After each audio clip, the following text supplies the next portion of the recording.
दुनिया की सबसे बड़ी इकोनॉमी अमेरिका को क्रेडिट एजेंसी फिच की ओर से बड़ा झटका लगा है।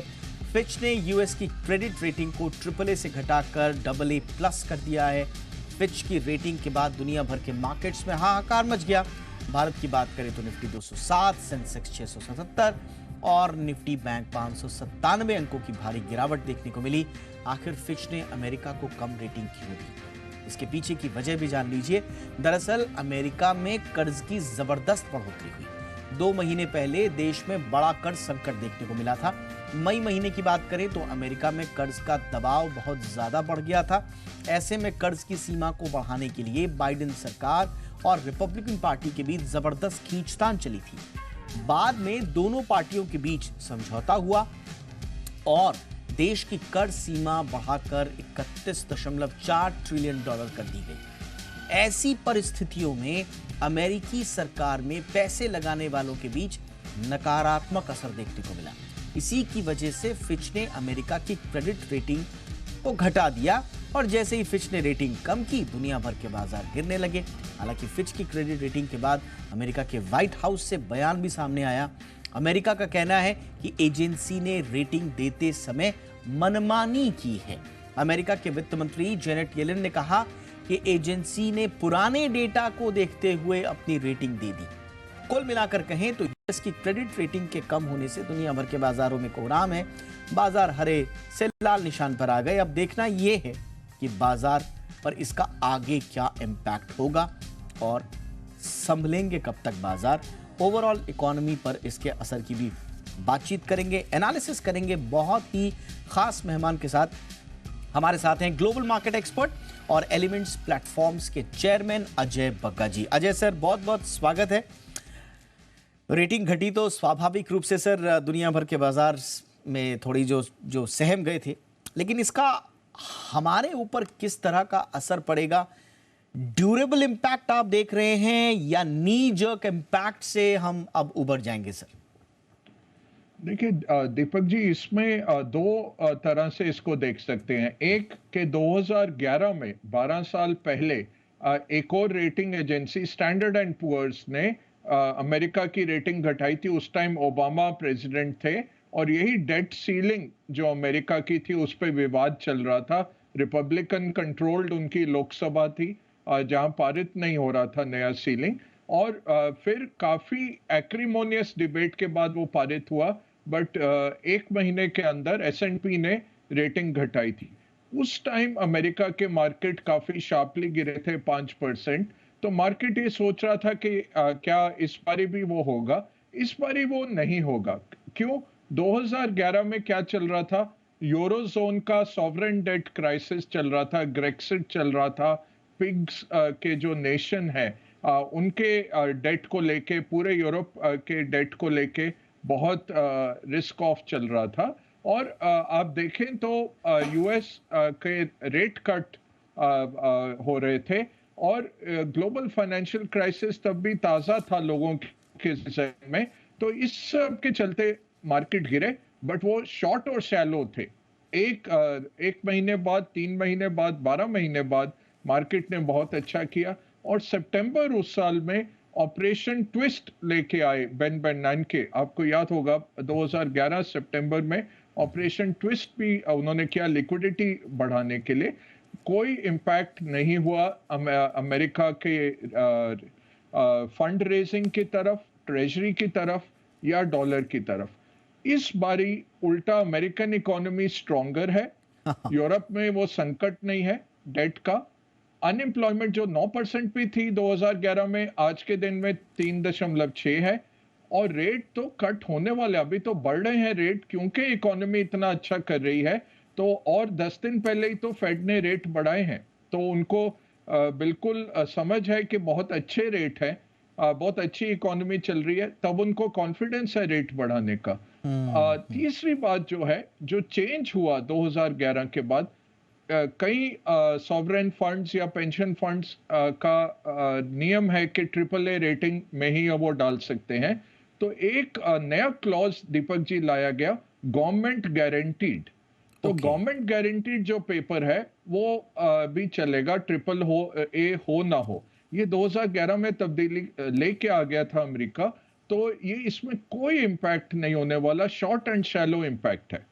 अच्छा, तो ये गवर्नमेंट गारंटीड वाला जो क्लॉज है, ये वही ऑपरेशन ट्विस्ट का हिस्सा था सर?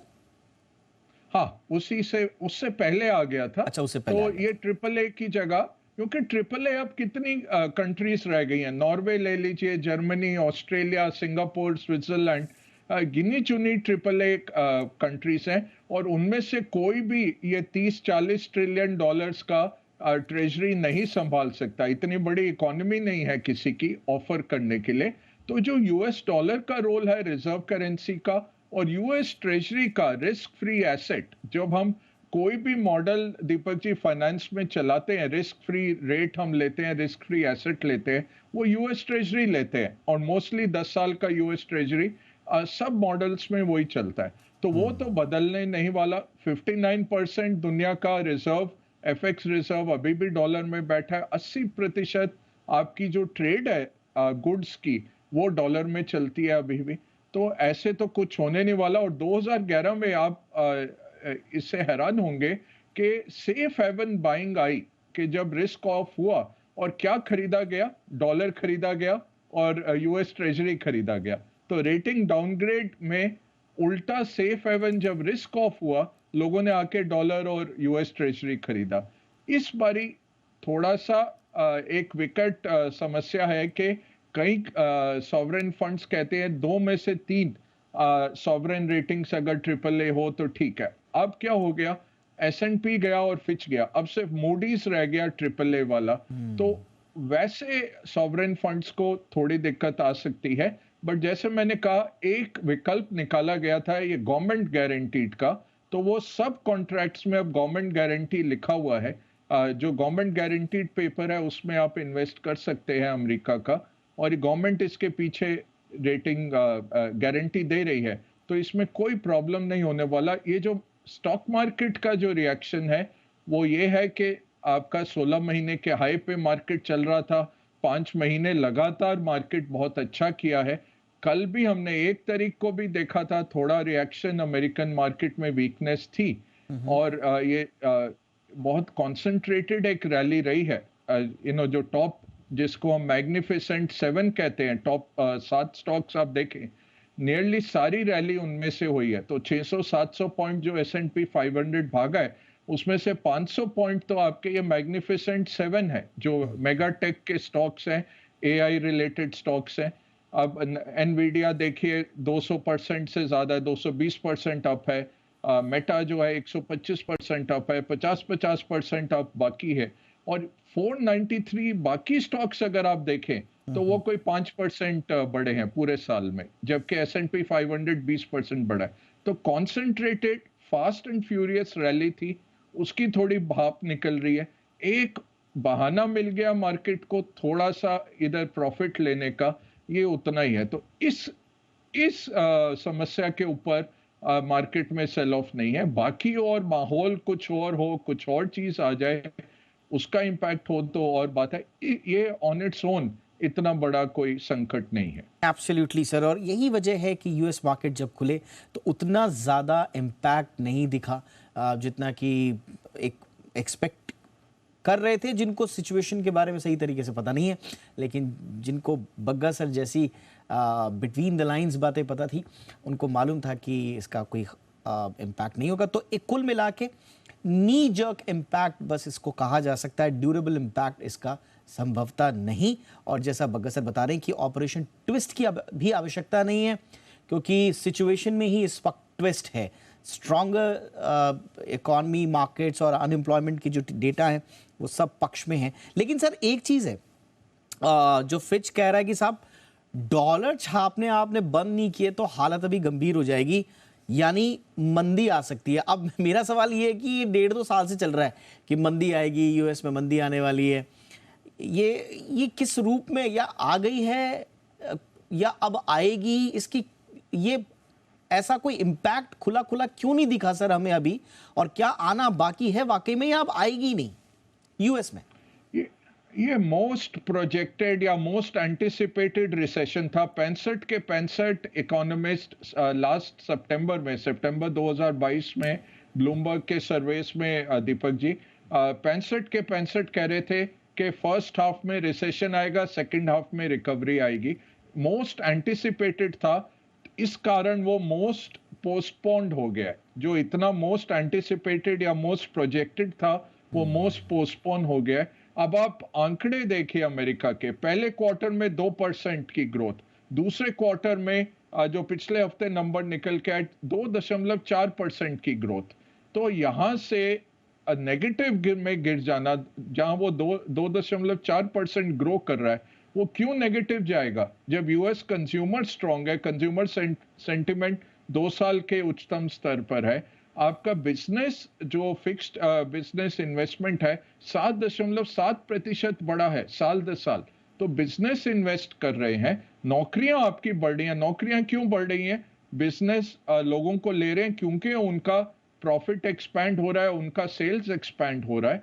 तो ये सब के चलते हुए इस साल में तो अब रिसेशन नहीं आता। और आज ही बैंक ऑफ अमेरिका ने भी अपना जो रिसेशन का कॉल था इस साल का वो हटा के अगले साल सॉफ्ट लैंडिंग में तब्दील किया है। गोल्डमैन सैक्स कह रहा है कि अब 20% का प्रोबेबिलिटी रह गया 2024 में शायद एक माइल्ड रिसेशन आए, बट ज्यादातर लगता है सॉफ्ट लैंडिंग हो जाएगी। और सबसे बड़ी अहम बात हमने क्या देखनी है, अगर पिछले साल वो आता जब रेट हाइक शुरू नहीं हुए थे, फेड के पास रास्ता नहीं था, फेड फिर क्यूई करता और नेगेटिव रेट्स में जाता, जो जापान 40 साल 50 साल से कर रहा है। अब आप 5.25% में बैठे हैं, थोड़ी सी भी मंदी आई इकोनॉमी में, आप जाके 1% रेट कट कर सकते हैं। ये आपके हाथ में एक एम्यूनिशन आ गया सेंट्रल बैंक्स के हाथ में। और ना केवल ये, ऑस्ट्रेलियन बैंक अब 4.25 पे बैठा है, आपका ईसीबी 3.5 पे बैठा है नेगेटिव रेट से, जहां 2022 की शुरुआत में $18 ट्रिलियन के बॉन्ड्स थे दुनिया में जो नेगेटिव रेट पे थे दीपक जी, $18 ट्रिलियन। अब सिर्फ 1.5 ट्रिलियन रह गया, ज्यादातर जापानीज थोड़े बहुत बॉन्ड रह गए हैं, 1.5 ट्रिलियन रह गया है। इस तरह का रीवर्किंग हुआ है दुनिया की इकोनॉमी का इंटरेस्ट रेट हाइक का। अब उसमें नॉर्मली उसका अंत ऐसे ही होता है कि रिसेशन आते दिखेगा। आपका जो यील्ड इन्वर्शन चल रहा है कि short term bond lower higher pay है और लॉन्गर टर्म बॉन्ड लोअर पे है, ये यील्ड इन्वर्शन चल रहा है, ये ज्यादातर सूचक रहता है कि रिसेशन आएगा आएगा। हाँ हाँ। इस साल तो नहीं आया, अगले साल कम प्रोबेबिलिटी है, देखेंगे अब दिसंबर तक थोड़ा क्लैरिटी मिलेगा। बट इस साल तो आते हुए अब बिल्कुल आप कह दीजिए 0% प्रोबेबिलिटी हो गई है, अनलेस कोई कोविड जैसा कुछ भयंकर कुछ चीज आ जाए जिससे सब कुछ बंद हो जाए। उसके अलावा 7 महीने तो निकल गए आपके अच्छी तरह से। अब वो 5 महीने में इतना नेगेटिव करना कि आप -2 करके उसको लेके आए, वो बहुत मुश्किल हो जाता है। Okay sir. अब आप, जैसा आपने कहा ही है कि रेटिंग्स को लेकर जो प्रावधान थे, जो सर्जरीज थी, वो 2011 उससे पहले भी कुछ कर दी गई थी, और उसका कोई खास इम्पैक्ट अब नहीं है। लेकिन फिच अभी भी कह रहा है कि पिछले 20 साल में जो स्टैंडर्ड ऑफ गवर्नेंस रहा है उसमें एक स्टडी डिटोरिएशन देखा है इन्होंने। और अभी प्रोजेक्शन ये दे रहे हैं कि जिस तरह से डेट लिमिट स्टैंड ऑफ्स बढ़े हैं, साथ ही साथ जो लास्ट मिनट रेजोल्यूशन हमने देखे हैं, और उनमें भी खाई जो है वो लगातार बढ़ती जा रही है। तो वो कह रहे हैं कि अगले 2-3 साल इनके और ऐसी हालत खराब रहेगी। तो क्या वो चीज कहीं इंपैक्ट करेगी ओवरऑल? वो करेगी, वो जरूर करेगी, और उसका निजात कोई है नहीं, इतना आसान सॉल्यूशन नहीं है किसी के पास भी। देखिए तो अमेरिका $33 ट्रिलियन वो ओ करते हैं, 20 ट्रिलियन की इकोनॉमी के ऊपर जो डेट है, या 22 ट्रिलियन की इकोनॉमी के ऊपर 33 ट्रिलियन का डेट है। अब ये रेट हाइक के कारण अभी क्या था दीपक जी, पुराने बॉन्ड इशू हुए थे और वो नेगेटिव पे, और बहुत 0% के बॉन्ड थे काफी। तो अब धीरे धीरे जैसे वो रोल ओवर हो रहे हैं, ये बढ़ेगा इनका इंटरेस्ट आउट को। और इस साल जो लागत रहेगी $1 ट्रिलियन अमेरिका को खपत होगी सिर्फ इंटरेस्ट पे आउट में। अब प्रॉब्लम ये है, रोनाल्ड रीगन के टाइम से 1980 के दशक से ये टैक्स काटते रहे, और फिर बिल क्लिंटन ने आके एक्सपेंसेस में भी कटौती की और साथ में टैक्स थोड़ा बढ़ाया। उन्होंने बैलेंस बजट, सरप्लस बजट छोड़ के गए थे वो 2000 में। 2000 के बाद जब जॉर्ज बुश आए, जूनियर जॉर्ज बुश, उन्होंने फिर टैक्स काटे और खर्चा बढ़ाया। इराक में युद्ध किया, अफगानिस्तान में युद्ध किया, trillions of dollars military complex के जेब में डाले। और ओबामा ने वो कंटिन्यू किया, ओबामा ने कुछ बदला नहीं। ट्रंप ने आके फिर टैक्स काट दिए और उसके सामने रेवेन्यू नहीं लेके आए ट्रंप। तो इकोनॉमी तो तेज हो गई, बट सरकार के पास पैसा नहीं। और वो फिर हर साल आप लेके कर्जा उठा के आप चला रहे हैं गाड़ी, और वो गाड़ी ऐसी हो गई है कि आमदनी आपकी 94 की है, 94 की है, और 100 रुपए का आपका खर्चा है। तो 6% आपका फिस्कल डेफिसिट है। फिच ने, दीपक जी, कोई नई चीज नहीं बोली। एक ये होता है कांग्रेशनल बजट ऑफिस, सीबीओ, उसके आंकड़े उन्होंने कोट किए। ऐसा नहीं है कि फिच का कोई एनालिस्ट बैठा है जिसने कुछ ढूंढ लिया। ये सब वेल टेलीग्राफ्ड है, सबको पता है। बट वो है टीना फैक्टर जो होता है, there is no alternative. Dollar या यूएस ट्रेजरी का कोई इतना बड़ा विकल्प है नहीं। यूरो इतना नहीं एब्जॉर्ब कर सकता। चाइना में आप देंगे नहीं अपना पैसा, जापान में आपको रिटर्न नहीं मिलता है, 0% इंटरेस्ट रेट है। तो कहां जाएंगे आप? स्विट्जरलैंड इतना छोटा सा इकोनॉमी है, वो इतना एब्जॉर्ब नहीं कर सकता। जो 14-15 ट्रिलियन डॉलर्स विदेशी निवेशक लेके बैठे हुए हैं अमेरिकन बॉन्ड्स के, सरकारी बॉन्ड्स के, उस रेटिंग का कोई है ही नहीं। टीना है ये पूरा। तो Absolutely. ये आपको सब पता है, बट आप कुछ कर नहीं पाते, और सब यही कर रहे हैं। तो इसलिए आप चुपचाप यही करते जाएंगे।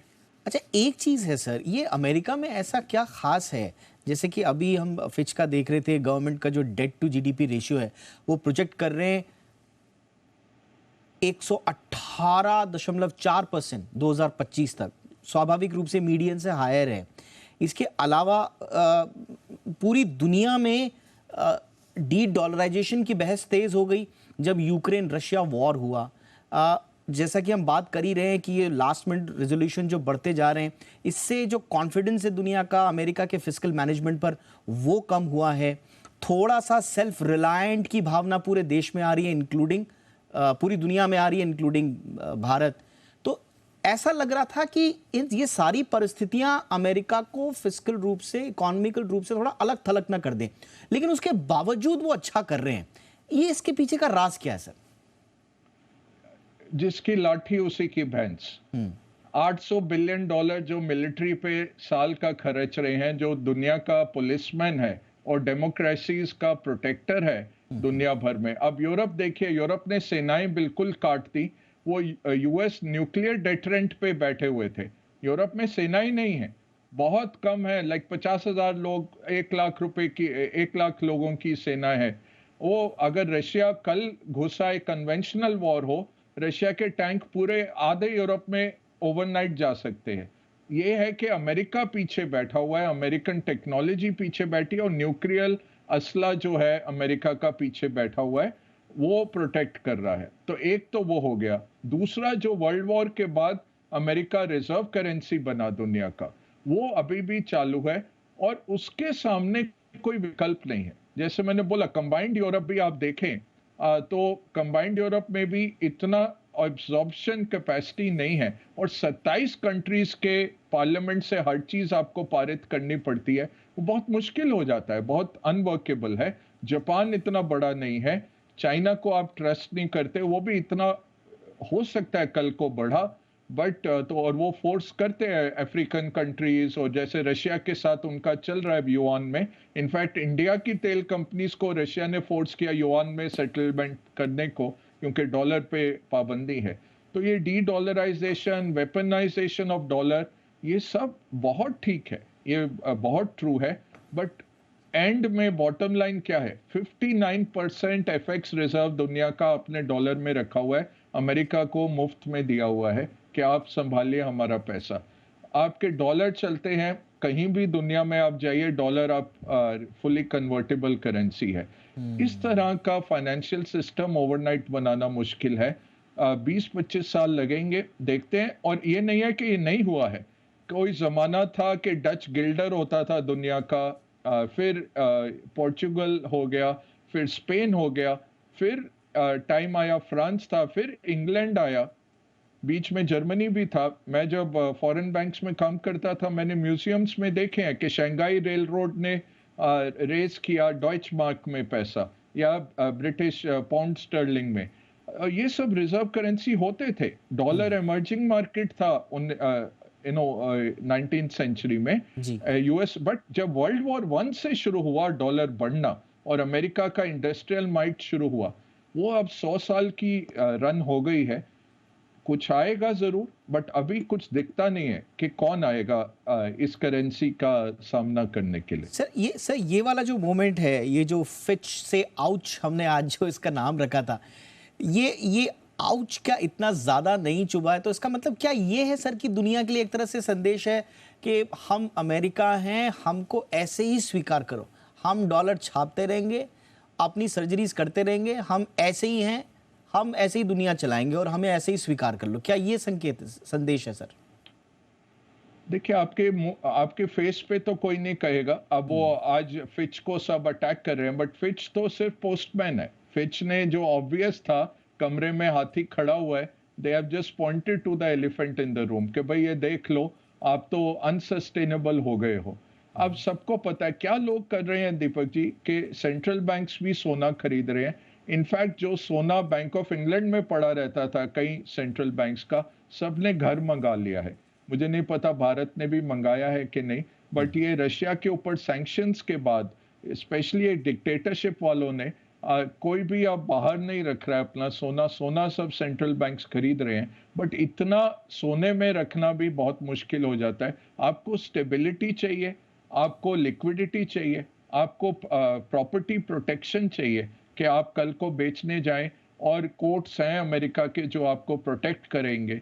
ये सब देखते हुए, बट इसके सामने जो $300 बिलियन इन्होंने रशिया के एफएक्स रिजर्व्स पिछले फरवरी में जब्त कर लिए, उससे काफी ये डी डॉलराइजेशन का इशू आया। लोगों ने सोचा, चाइना भी सोचेगा, चाइना के पास ट्रिलियंस ऑफ डॉलर है। अमेरिकन पब्लिक और अमेरिकन फेड के बाद सबसे बड़ा निवेशक अमेरिकन गवर्नमेंट बॉन्ड्स में चाइना है। वो यही सोचेगा, ताइवान पे मैंने हमला किया तो ये तो मेरा $1 ट्रिलियन रख लेंगे, मैं क्या करूंगा फिर। तो वो धीरे धीरे बेच रहे हैं। सीधा वो $1 ट्रिलियन बेचने आएंगे, मार्केट ही खत्म है, तो उनको भी पता उनका ही नुकसान होगा। वो धीरे धीरे रिन्यू नहीं कर रहे और सोना खरीद रहे हैं, बट वो 30-40 साल लग जाते हैं, ऐसे नहीं होता है।